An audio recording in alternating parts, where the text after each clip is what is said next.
অসমীয়াৰ বাপুতি সাহোন ৰঙালী বিহুলৈ মাজত মাত্ৰ কেইটামান দিন বাকী থকা অৱস্থাত শিৱসাগৰৰ সন্মিলিত নিমাইজান হুঁচৰি দলেও নিশা নিশা হুঁচৰি আখৰা কৰি সাজু হৈছে বহাগ বিহুলৈ। বিগত প্ৰায় ২৮ বছৰ ধৰি অসমৰ বিভিন্ন প্ৰান্তত হুঁচৰি পৰিৱেশন কৰি আহিছে নিমাইজান হুঁচৰি দলে। বিগত ২৮ বছৰৰ দৰে এইবাৰো অসমৰ বিভিন্ন প্ৰান্তত হুঁচৰি পৰিৱেশন কৰিবলৈ সাজু হৈছে সন্মিলিত নিমাইজান হুঁচৰি দল। অসমৰ অন্যতম জনপ্ৰিয় হুঁচৰি দলটোলৈ এইবাৰ আগমন ঘটিছে কেইবাগৰাকীও নতুন নাচনী আৰু ঢুলীয়াৰ।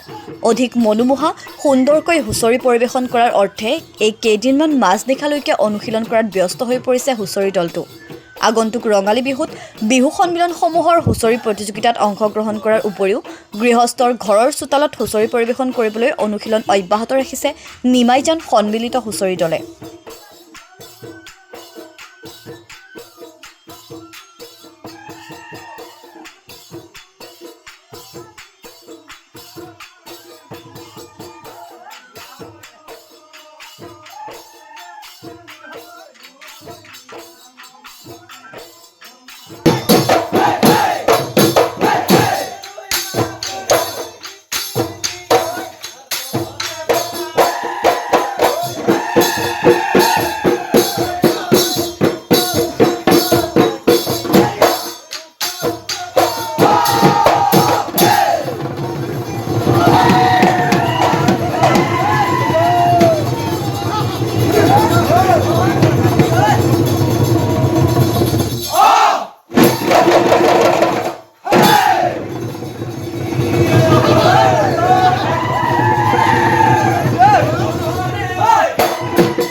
আমি সন্মিলিত নিমাইজান হুঁচৰি দল যোৱা ২৮ বছৰে অসমৰ বিভিন্ন মঞ্চত বিহু কৰি আহিছোঁ আৰু এই বছৰো বিহু কৰিম বুলি প্ৰস্তুতি চলাইছোঁ। প্ৰস্তুতি ইতিমধ্যে আৰম্ভ হৈছে আৰু অকণমান বাকী আছেগৈ, এইখিনি এইকেইদিনত হৈ যাব বুলি আমি ভাবিছোঁ। আৰু এই বছৰো প্ৰতিযোগিতা কৰিম বুলি আগবাঢ়িছোঁ। আনকালৰ দৰে অকল প্ৰদৰ্শনীমূলক বিহুৱে নকৰোঁ বা প্ৰতিযোগিতাতো অংশগ্ৰহণ কৰিম বুলি আমি স্থিৰ কৰিছোঁ। আৰু সেয়েতো আমি অসমৰ বিভিন্ন প্ৰান্তৰ পৰা নতুন নতুন বিহুৱা বিহুৱতী নিমন্ত্ৰণ জনাইছোঁ। তেখেতলোকো আহি আমাৰ মাজত উপস্থিত হৈছে আৰু ২-৪জন আহিবলৈ এতিয়াও বাকী আছে। তেখেতলোকো আহি দলটোত যোগ দিবহি। তাৰপাছত আমি খুব শক্তিশালী স্থিতিত উপনীত হ'ব পাৰিম বুলি ভাবিছোঁ। সেয়েতো অসমৰ সমূহ ৰাইজলৈ আমি সন্মিলিত নিমাইজান বিহু হুঁচৰি দলে আগন্তুক ৰঙালী বিহুৰ শুভেচ্ছা জ্ঞাপন কৰিছোঁ আৰু ৰাইজৰ পৰা আশীষ বিচাৰিছোঁ। ক'ত ক'ত পৰিৱেশন কৰিব বিশেষকৈ? প্ৰথম আমাৰ গৰু বিহুৰ দিনাখনে আছে ধেমাজিত আছে চিমেণ্ট চাপৰি আৰু ২ নম্বৰ প্ৰগ্ৰেমটো আছে নামটিত। দ্বিতীয় দিনা আছে ৰংঘৰ বাকৰি, হাঁহচৰা, কাৰেংঘৰত দুলীয়াজান আৰু আপোনাৰ বকতাত। দ্বিতীয় দিনাখন আছে 5টা, আৰু তৃতীয় দিনাখন আছে তিনিচুকীয়াত, বোকাজানত আছে, তাৰপিছত আপোনাৰ NILত আছে, নুমলীগড় ৰিফাইনেৰী। তেনেকৈ আৰু স্থানীয়ভাৱে ধেমেচিত আছে, নিতাইত আছে। এতিয়ালৈকে এইখিনি ফাইনেল হৈ আছে। সেইখিনি কৰিবলৈ আমি ইতিমধ্যে প্ৰস্তুতি চলাইছোঁ, আৰু বাকী প্ৰতিযোগিতাত ভাগ ল'বলৈও পূৰ্ণ প্ৰস্তুতি চলি আছে।